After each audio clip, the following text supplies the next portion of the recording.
şu an Kürtler devletin dışındalar, yani yok sayılıyorlar. Ben mahkeme salonunda da söyledim. Bu ülkede Cumhurbaşkanı olabilirsin, Başbakan olabilirsin, milletvekili olabilirsin, memur olabilirsin ama bir tek bir şey olamazsın.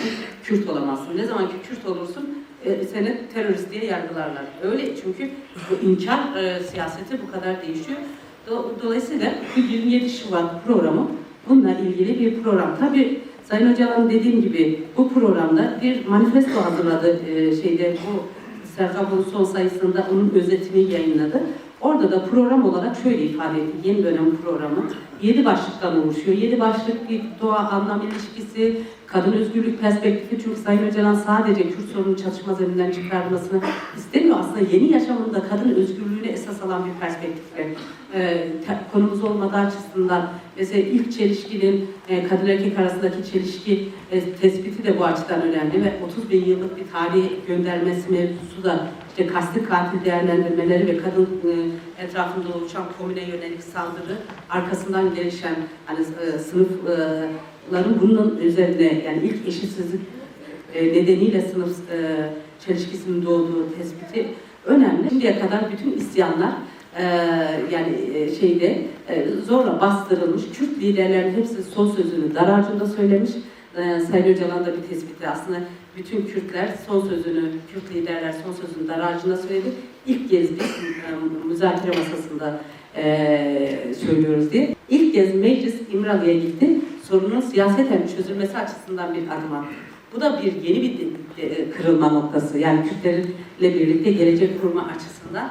Dolayısıyla siyaset aslında işte her ne kadar CHP gitmemiş olsa da sonuçta bütün Türkiye adına gitti. Nitelikli çoğunlukla o grup seçildi. 3 kişi İmralı'ya gitti. Yeni bir süreç tamamlandı. Dinlenme süreci, şimdi önümüzdeki hafta raporun çıkmasını bekliyoruz. Ama Türkiye, dikkat ederseniz Hakan Fidan Türkiye'nin Dışişleri Bakanı olmaktan çok İçişleri Bakanı gibi çalıştı Suriye'nin ve hala öyle. Dolayısıyla Suriye'deki her türlü yaşanan savaş çatışmada da şimdi imzalanan barış ateşkeste de Türkiye bunun bir parçası olduğu gerçeğini görmek gerekir.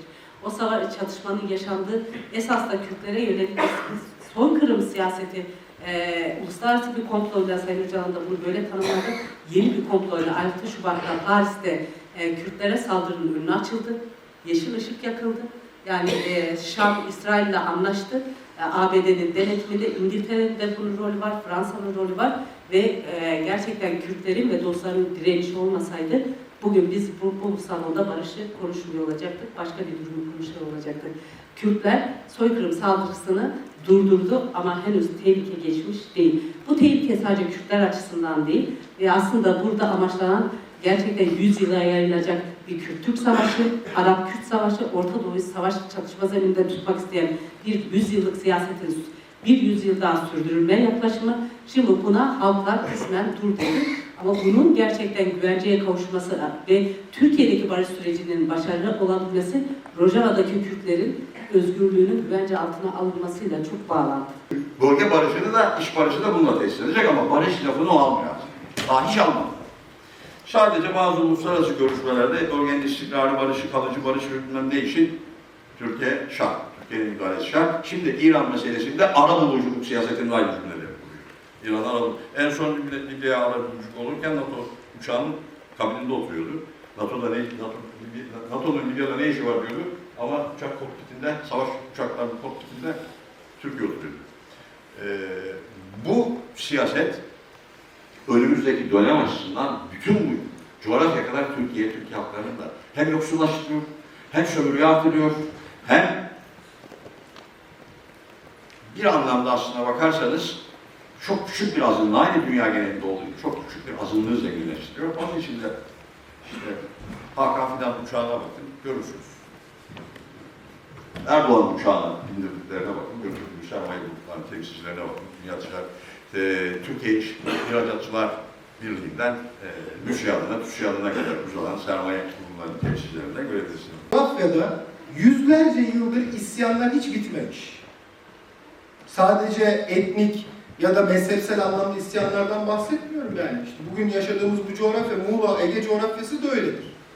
Vergilere karşı, haksızlıklara karşı bu coğrafyada hiç isyanlar bitmemiş.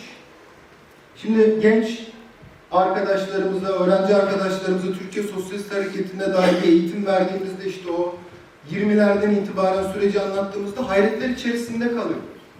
Yani halbuki bu çok uzun bir geçmiş değil yani. Türkiye solu dediğimiz şey mesela 40 yıl öncesine baktığımız zaman bölgesel olarak en güçlü olduğu yer Doğu Karadeniz.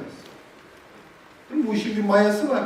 Türkiye İşçi Partisi'nin tarihinde ilk kazandığı belediye Yozgat'ta. Anlatabiliyor muyum?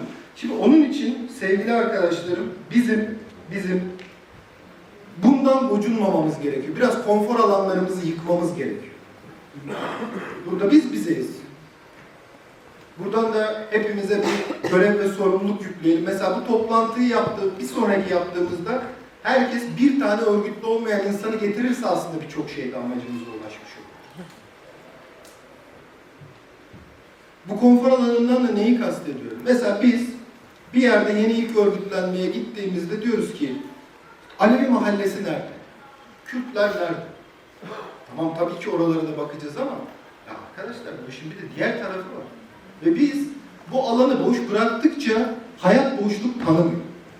Esas olarak proje orada kendini gösteren başka bir yaşam mümkün, demokratik, eşit, özgürlükçü bir yaşam mümkün çizgisini geriletmeye, daha kolay yönetilebilir, sermayenin ihtiyaçlarına göre tekçi rejimleri inşa etmeye, işte dinci, İslamcı güçleri bir şekilde rotaya sokarak bölgede yeniden dizayn etmeye çalışan bir süreçte karşı karşıyayız. O yüzden Kürt meselesi ve Kürt hareketi öylesine konuştuğumuz bir mesele değildir. En azından bizim açımızdan, Yeşil Sol Parti açısından. Biz bu meselenin çok stratejik bir mesele olduğunu düşünüyoruz. Sol, sosyalist hareket kendi çizgisiyle, tarihiyle bir yüzleşme yapamadan bugün ne barışı inşa edebiliriz, ne demokrasiyi inşa edebiliriz, ne de birleşik bir mücadeleyi inşa edebiliriz.